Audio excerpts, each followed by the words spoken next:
Mr. Jackson again, your seventh favorite fourth grade teacher. So I want to share a story that I saw with you guys that I believe to be very interesting and even, as you see on the screen, unbelievable. So let's get into it.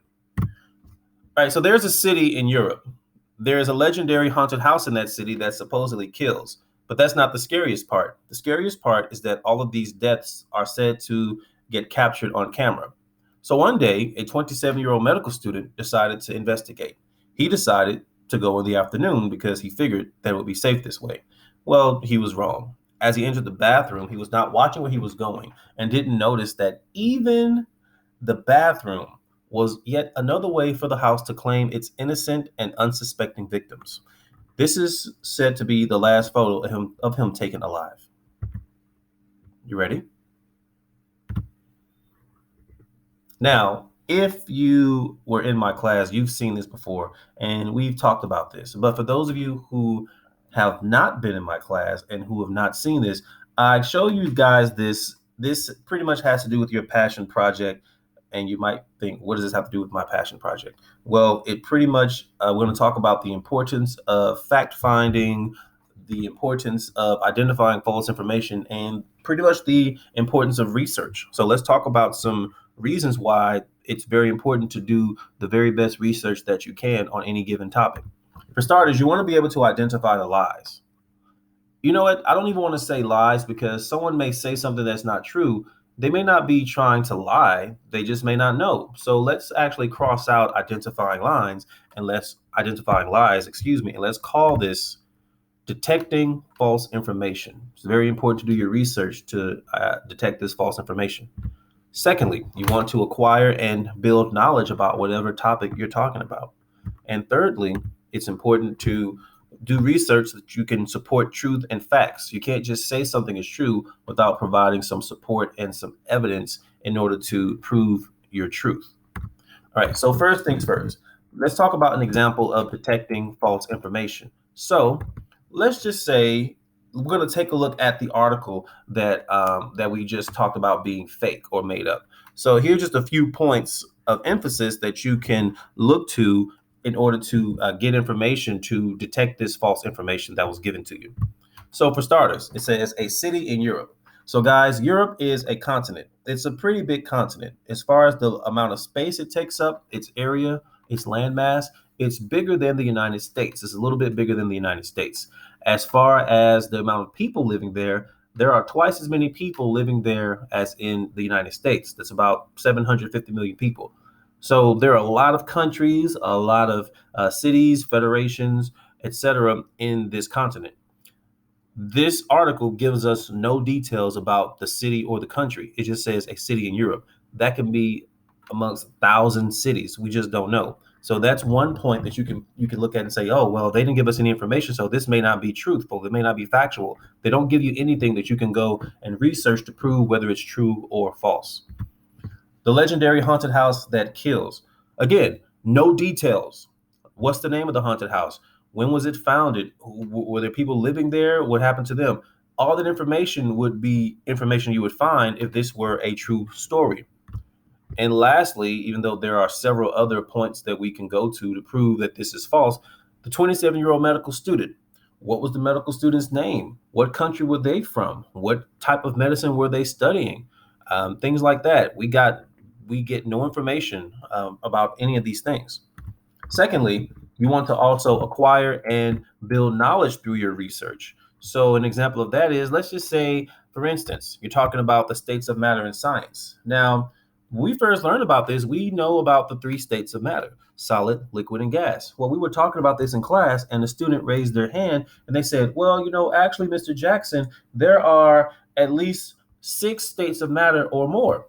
And that's true. We were going to get to that, but they kind of beat me to the punch. And that's very true. So we did some research to acquire and build more knowledge about the topic. And we even watched some videos and searched on the internet and so on and so forth. And we found that not only are there 3 states of matter, there are 6 and there are several more. But the 6 that we talked about were solid, liquid, gas, colloidal, plasma, and the Bose-Einstein condensate.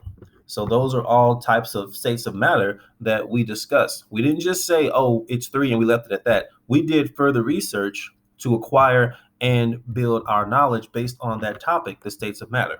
So that's another reason why you want to do your research.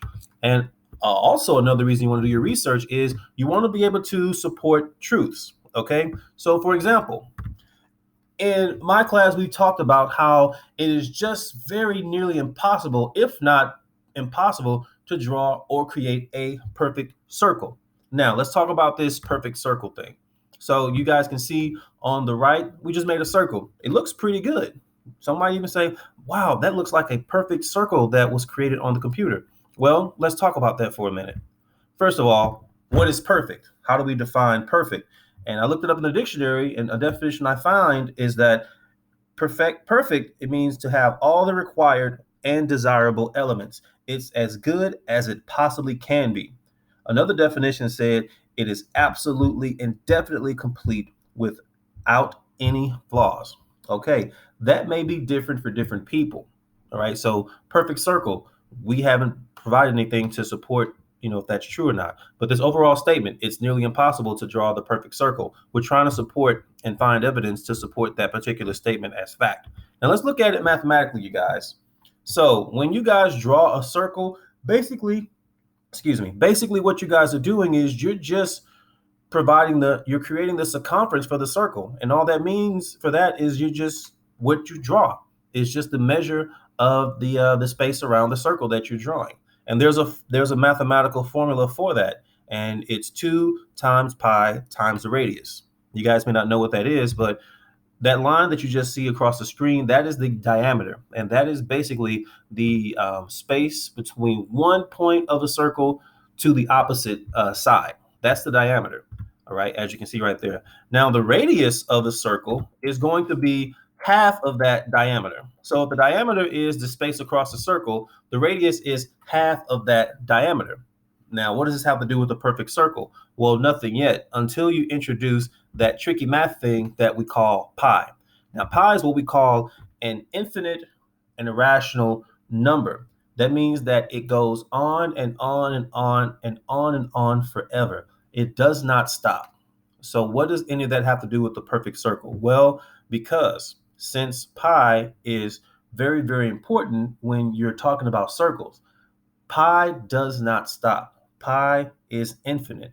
Pi is not absolute. And going back to what we said about perfect, if perfect means absolutely and definitely complete, we can't make a perfect circle that's based on a math number that is not absolute, that is indefinite, meaning it goes on and on and on, and it is not complete. It never stops. In order for something to be complete, it has to stop. So if we make the statement, it is just very nearly impossible to draw or create a perfect circle, we're going to have to provide evidence, and we're going to have to research that information to support that statement if we call it a true statement.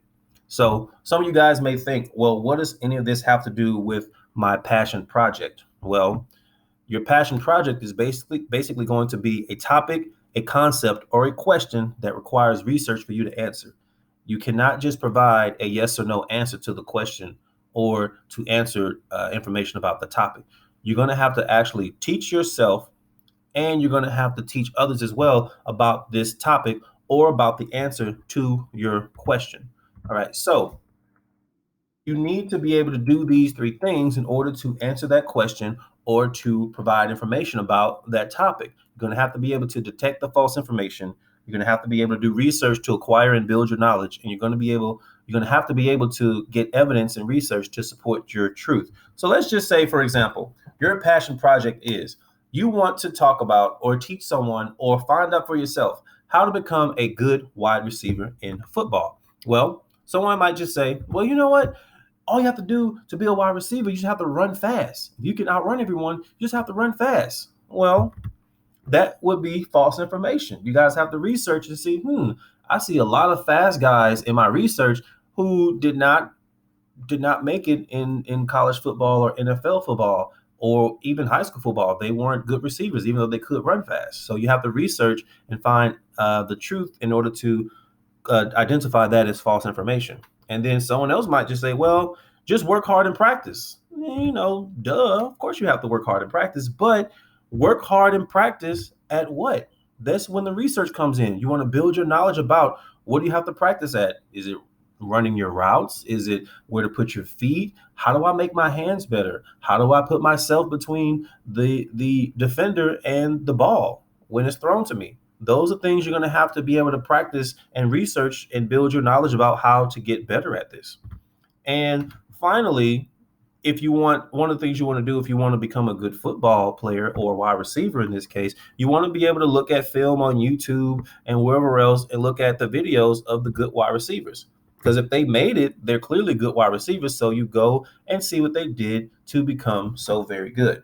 So, guys, that's just a few pieces of information that I wanted to discuss with you guys about your passion project and about the importance of being able to do research and to support your truth and your facts and to identify false information and pretty much just fact finding altogether. So, guys, that's pretty much it for this video. I hope that you found it helpful. If you have any questions, just message myself or your teacher on Dojo or email or whatever, however you message your teachers. And once again, I hope you guys found this interesting and you guys have a great day. Bye. Thanks for watching and listening.